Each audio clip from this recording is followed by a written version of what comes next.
Hello everyone and welcome to the Commando cast. I'm Andrew and today I want to talk about an underrated character from Spark of Hope. So today we're getting down and dirty with the Mudtrooper.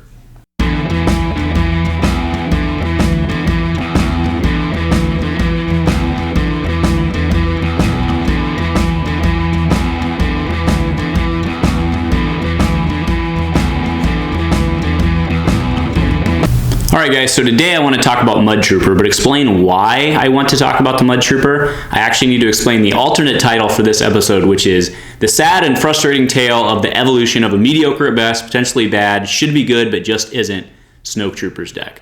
So let's go all the way back to Way of the Force release, when Afra was just ruling the meta. She was tearing everybody up. I thought back then that going Snoke Executioners would be really good because the way that Afra deck worked back in the day is it ran the Snoke Afra Battle Droid. The Battle Droid was just that little 6-pointer they were throwing all their damage into. So I figured I could get a bunch of resets out of the Executioners. The deck did okay. It was generally like a 2-2 type deck at like a 4-round tourney. But that's obviously, not great. The problem it really had was just getting the weapons out, and it would run short of money. So you could do a couple tricks like run Emulate and stuff like that to get to the side you wanted, but that pay side on the Executioner really stunk. And then the blanks on the Executioners obviously really stunk. You could Snoke Focus into it, but then you're burning your Snoke dice to get it and maybe a weapon die.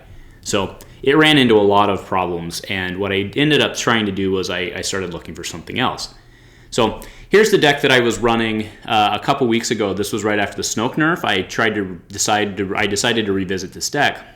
So I was running Snoke, 2 Executioners in the military camp. This was in a pre-droid world.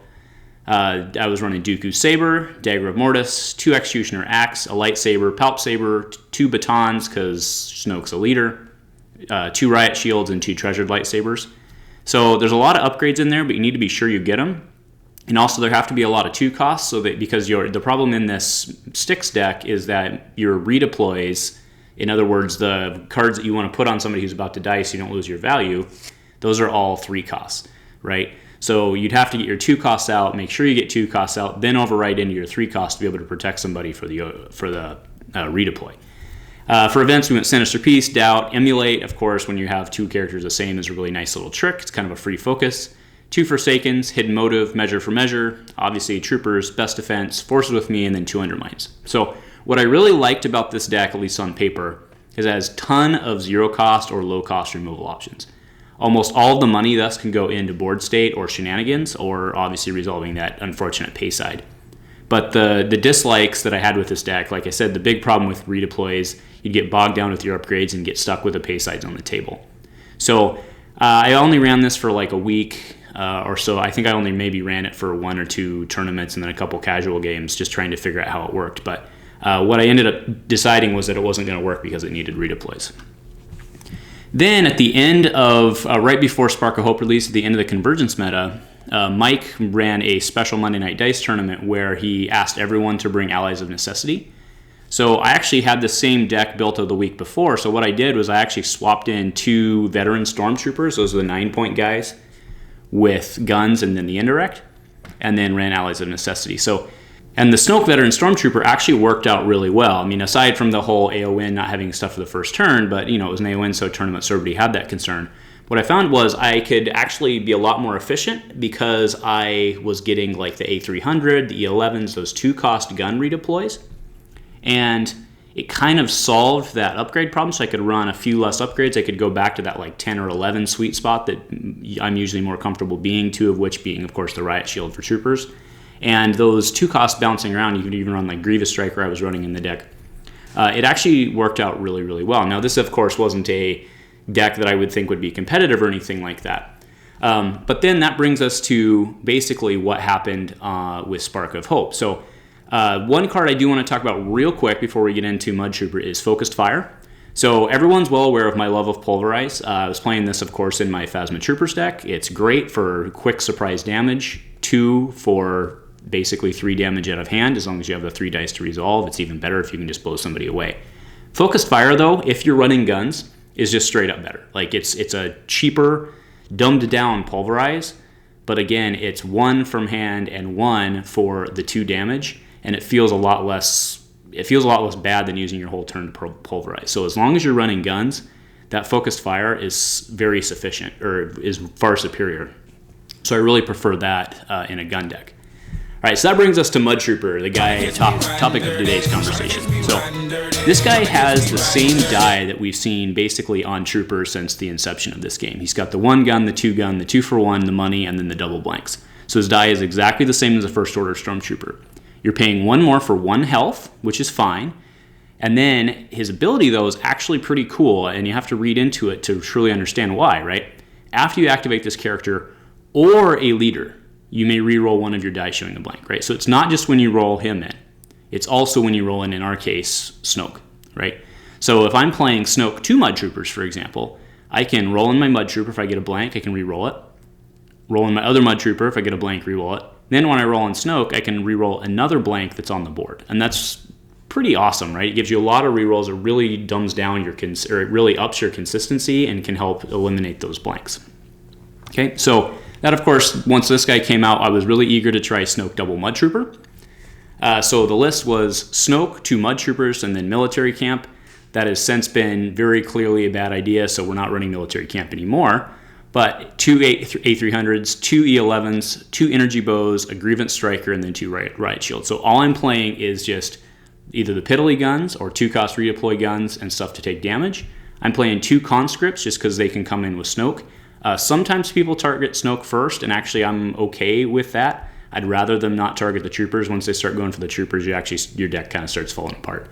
And then with events, it's really just that 0-cost trooper removal package for red-blue, right? You're looking at Sinister Peace, Doubt, Emulate. Emulate's not removal, but obviously it's focusing. Forsaken, Hidden Motive. Anyway, I don't need to go down the list, but it really is just a straight-up low-cost removal options. There's a bunch of removal, there's a bunch of guns, and it's really a very straightforward deck. But it was fun to play. But again, I was kind of running into the problem where it was like a 2-and-2 type deck, right? It'd win about half the time. It wasn't really fast and efficient. If your troopers would start going down and missing, you'd still get stuck on blanks if you rolled bad. So I had some other problems. So I kind of went away from this deck. And then that led me into Snoke. So one of the other problems I always had with it is Snoke at 13, right, with the 2 Mudtroopers added on, is only 29 points. So it basically came up that the First Order Stormtrooper with the same die as the Mudtrooper, if you included him, you could bring it down to 28, and then we could run advanced training. Right, so advanced training, of course, allows you to resolve your trooper dice that are showing a blank as if they're indirect. Now, it's not as cool as with Phasma where it becomes directed melee, but that means that all these guys have 5 damage sides, 4 of which you want, the pay side you usually don't. And let me tell you, snoking a blank for 3 indirect damage actually feels pretty good, right? So the deck that I came up with here is, and I actually ran this at Monday Night Dice this last week, and again, surprise, I went 2-and-2. This deck's just not good enough to cut it, which is why I'm lamenting the whole problem we're seeing with these types of decks.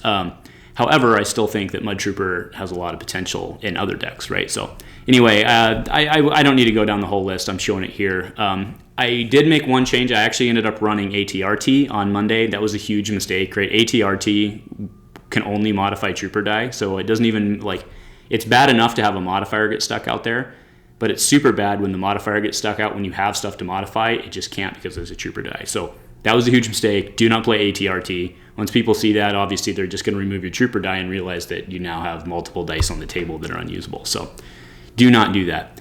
I did like the bubble shield. We are starting to see a little more indirect. Plus, it's a little lower on the money.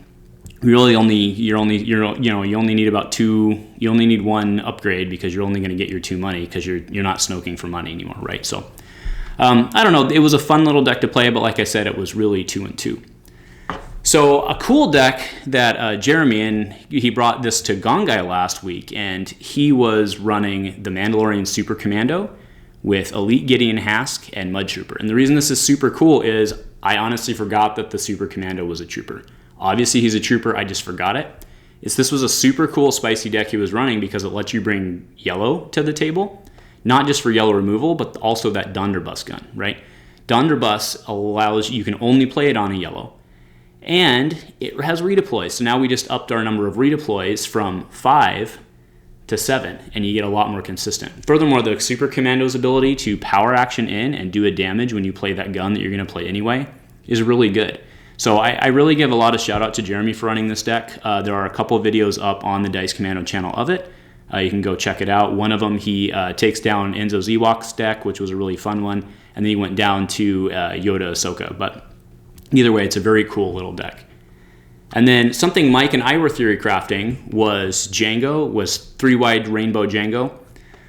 They've got a bunch of different names I've heard for it. But so Django Fett and Mudtrooper, and then the debate was who to run with it, and I had proposed Loose, and he agreed, and Mike actually ran this on Monday. He took down my Snoke Mudtroopers deck with this deck. I guess what I'm taking away here is I don't think I'm the only one who's starting to find value in Mudtrooper. He really just kind of fills that spot that the villains have been looking for a while. Obviously, the First Order Stormtrooper at 7 does a lot of niche things. But, you know, running 2 of the Mudtroopers or running them with another 8, like in the case of Loose, really opens up a lot of possibilities because there's a lot of pretty good 14-point characters out there. So that's really my spiel on the Mudtrooper. I'm curious to see if there are other decks that you guys are running or other ideas you guys have had that utilize Mudtrooper or something in a similar fashion. Again, the reason I really like Troopers is because just of the red Troopers, right, bring so much to the table in terms of removal package. And if you can run red and blue together, your 0-cost removal package, there's like 8 cards immediately that you just throw into your deck for removal, especially when you're running non-elites, because you can roll them in and immediately have Forsaken on. So a lot of possibilities, a lot of fun stuff you can do. I'm curious to hear what else you guys are coming up with. So that's pretty much it. I'm going to have some other videos coming up of the Snoke Mudtroopers. Hopefully I can figure out a way to make the deck a little better, but if you have any suggestions, let me know. And in the meantime, thank you for watching. Go Commando.